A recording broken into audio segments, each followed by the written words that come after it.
শিক্ষার্থীরা শুভেচ্ছা। কেমন আছো? আমরা গত ক্লাসে সুশাসন প্রতিষ্ঠায় সরকারের করণীয় আলোচনা করেছি। তোমরা বাসায় নিশ্চয়ই পাঠ শিখেছ। আমরা আজ সুশাসন প্রতিষ্ঠায় নাগরিকের দায়িত্ব কর্তব্য নিয়ে আলোচনা করব।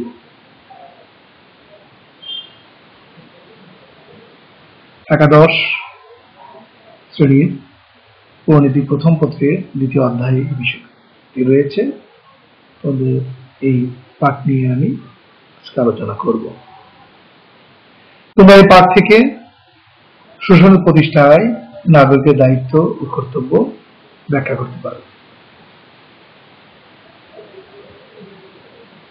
সুশাসন প্রতিষ্ঠায় নাগরিকের দায়িত্ব ও কর্তব্য।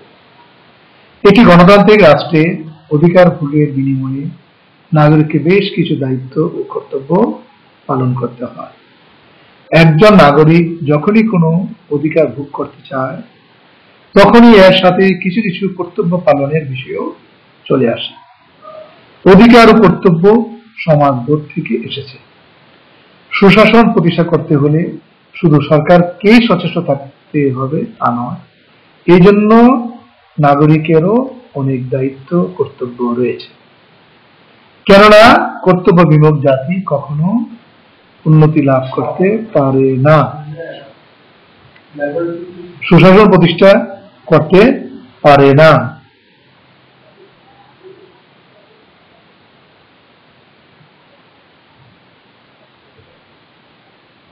সুশাসন প্রতিষ্ঠায় নাগরিকের দায়িত্ব কর্তব্য নিম্নরূপ।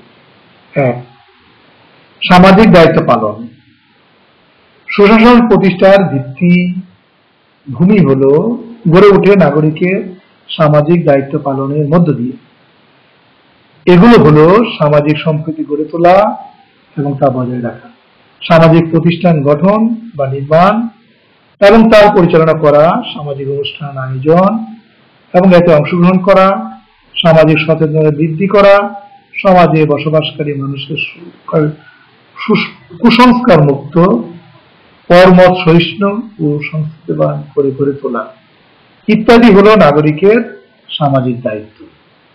এই দায়িত্বগুলো পালন করার মধ্য দিয়ে সুশাসন প্রতিষ্ঠা হতে পারে। দ্বিতীয়ত, রাষ্ট্রের প্রতি নিঃশর্ত আনুগত্য প্রদর্শন। রাষ্ট্রের প্রতি নিঃশর্ত আনুগত্য প্রদর্শন করা সকল নাগরিকের প্রধান দায়িত্ব কর্তব্য। রাষ্ট্রের আদেশ ও নির্দেশ মেনে চলতে হবে। রাষ্ট্রের নিরাপত্তা, সার্বভৌমত্ব ও অখণ্ডতা রক্ষার জন্য প্রত্যেক নাগরিককে চরম ত্যাগের জন্য প্রস্তুত থাকতে হবে। রাষ্ট্রের বৃহত্তর স্বার্থের জন্য ব্যক্তির ক্ষুদ্র স্বার্থ বিসর্জন দিতে হবে। আইন মান্য করা। রাষ্ট্রের প্রচলিত আইন মেনে চলা প্রত্যেক নাগরিকের পবিত্র দায়িত্ব ও কর্তব্য। আইন তৈরি হয় রাষ্ট্রের অস্তিত্ব রক্ষা ও উন্নততর সমাজ জীবন প্রতিষ্ঠার জন্য। আইন অমান্য করলে সমাজে বিশৃঙ্খলা দেখা দেয়, রাষ্ট্রের অস্তিত্ব রক্ষা কঠিন হয়ে পড়ে। এরপরে সুশাসন প্রতিষ্ঠা বাধাগ্রস্ত হয়। আইন শুধু নিজে মানলেই হবে না, অন্যেরাও যেন আইন মেনে চলে সেদিকেও সতর্ক দৃষ্টি রাখতে হবে। সৎ ও যোগ্য নেতৃত্ব নির্বাচন। নির্বাচনে ব্যক্তিগত স্বার্থের ঊর্ধ্বে থেকে সততা ও বিজ্ঞতার সাথে যোগ্য ও উপযুক্ত প্রার্থী নির্বাচন করা উচিত। সৎ ও যোগ্য নেতৃত্ব নির্বাচিত হলে সুশাসন প্রতিষ্ঠার পথ সুগম হবে। পঞ্চমত, নিয়মিত কর প্রদান। রাষ্ট্র নাগরিকের উপর বিভিন্ন ধরনের কর আরোপ করে। কর থেকে প্রাপ্ত অর্থ দিয়ে রাষ্ট্রীয় কাজ সম্পন্ন হয়। নাগরিকগণ যদি স্বেচ্ছায় যথাসময়ে কর প্রদান না করে তাহলে রাষ্ট্রের উন্নয়ন ও অগ্রযাত্রা ব্যাহত হবে এবং সুশাসন বাধাগ্রস্ত হবে। ষষ্ঠত, রাষ্ট্রের সেবা করা।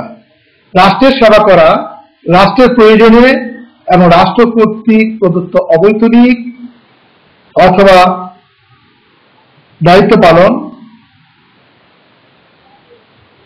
স্থানীয় স্বায়ত্তশাসিত প্রতিষ্ঠান নির্বাচনে অংশগ্রহণ করে জনগণের সেবা করা, রাষ্ট্রের প্রয়োজনে যে কোনো রাষ্ট্রীয় কাজে সহায়তা করা, সুশাসন প্রতিষ্ঠায় রাষ্ট্রকে সাহায্য সহযোগিতা প্রদান করা নাগরিকের পবিত্র দায়িত্ব।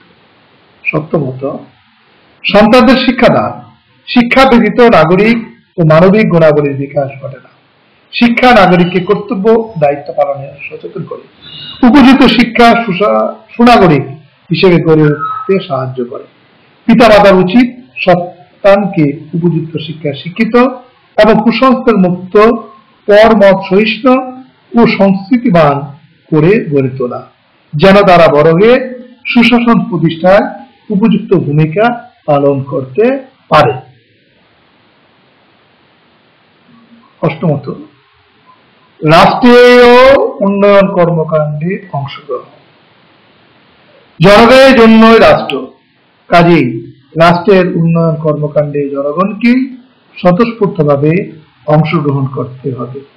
যে কোনো দুর্যোগে, আপদে বিপদে জনগণকে তা মোকাবেলায় ঝাঁপিয়ে পড়তে হবে। নবম, জাতীয় সম্পদ রক্ষা। রাষ্ট্রের সকল সম্পত্তি জনগণের সম্পদ, কাজেই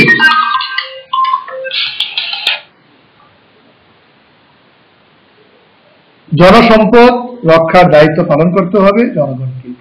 হরতালের সময় আবেগবশত কিংবা দুষ্কৃতিকারী ও অসৎ নেতৃত্বের দ্বারা পরিচালিত হয়ে কেউ যেন রাষ্ট্রীয় তথা জনসম্পদ ভঙ্গুর বা বিনষ্ট করতে না পারে সেদিকে লক্ষ্য রাখতে হবে। ধ্বংসাত্মক কাজে নিজেকে বিরত থাকতে হবে এবং অন্যদেরকেও বিরত থাকতে উদ্বুদ্ধ করতে হবে। দশম, আইন শৃঙ্খলা রক্ষায় সাহায্য করা। দেশে যদি আইন শৃঙ্খলা দুর্বল হয় বা ভেঙে পড়ে তাহলে রাষ্ট্রের উন্নয়ন অগ্রযাত্রা ব্যাহত হয়, এরপরে সুশাসন বাধাগ্রস্ত। এই জন্যই সকল নাগরিককে স্বতঃস্ফূর্তভাবে আইন শৃঙ্খলা রক্ষায় সচেষ্ট হতে হবে। এই জন্য প্রয়োজনে স্বেচ্ছায় আইন শৃঙ্খলা রক্ষাকারী বাহিনীকে চোর, ডাকাত, দুষ্কৃতিকারী, উগ্র, হিংস্র, জঙ্গিবাদীদের সন্ধান বা অবস্থান জানাতে হবে। একাদশ, সচেতন ও সজাগ হতে হবে। সুশাসন প্রতিষ্ঠার জন্য নাগরিকগণকে সচেতন ও সজাগ হতে হবে। নাগরিকগণ সচেতন ও সজাগ হলে কোনো ব্যক্তি বা প্রতিষ্ঠান বা সংস্থা তাদের অধিকার হরণ করতে পারবে না, স্বেচ্ছাচারী হতে পারবে না। সরকার দায়িত্বশীল, জবাবদিহিমূলক আচরণ করতে বাধ্য হবে। সংবিধান মেনে চলা।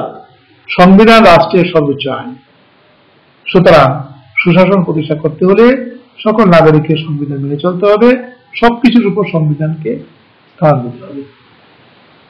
নেক্সট, সুশাসনের আগ্রহ। সুশাসন প্রতিষ্ঠার জন্য নাগরিকদের আগ্রহ থাকতে হবে। সুশাসন প্রতিষ্ঠায় একজন নাগরিককে প্রশাসনের সাথে সংশ্লিষ্ট কর্মকর্তা কর্মচারীদের পাশে দাঁড়াতে হবে, দরিদ্র মানুষের সাহায্য করতে হবে, অন্যায়ের বিরুদ্ধে প্রতিবাদ জানাতে হবে, দুর্যোগ মোকাবেলায় সরকারের পাশে এসে দাঁড়াতে হবে। সর্বশেষ, উদার প্রগতিশীল দলের প্রতি সমর্থন। সুশাসন প্রতিষ্ঠার জন্য নাগরিককে উদার ও প্রগতিশীল দলের প্রতি আহ্বান সমর্থন জানাতে হবে। সন্ত্রাসী সাম্প্রদায়িক কর্মকাণ্ডকে প্রশ্রয় দানকারী দল ও ব্যক্তিকে এড়িয়ে চলতে হবে এবং ঘৃণা জানাতে হবে। রাজনৈতিক দলগুলো যেন হরতাল, ধর্মঘট, জ্বালাও পোড়াও নীতি পরিহার করে এই জন্য চাপ প্রয়োগ করতে হবে। এভাবে নাগরিকগণ তাদের নিজ নিজ দায়িত্ব পালন করলে একটি রাষ্ট্রের সুশাসন প্রতিষ্ঠা করা সম্ভব হবে। অন্যথায় সুশাসন প্রতিষ্ঠিত হবে না, জনগণের কল্যাণ নিশ্চিত হবে না। কাজেই সুশাসন প্রতিষ্ঠায় জনগণের গুরুত্ব, দায়িত্ব ও কর্তব্য পালনের গুরুত্ব অত্যধিক। তোমাদের বাড়ির কাজ সুশাসন প্রতিষ্ঠায় নাগরিকের দায়িত্ব, কর্তব্য শেখা ও লেখা। ধন্যবাদ।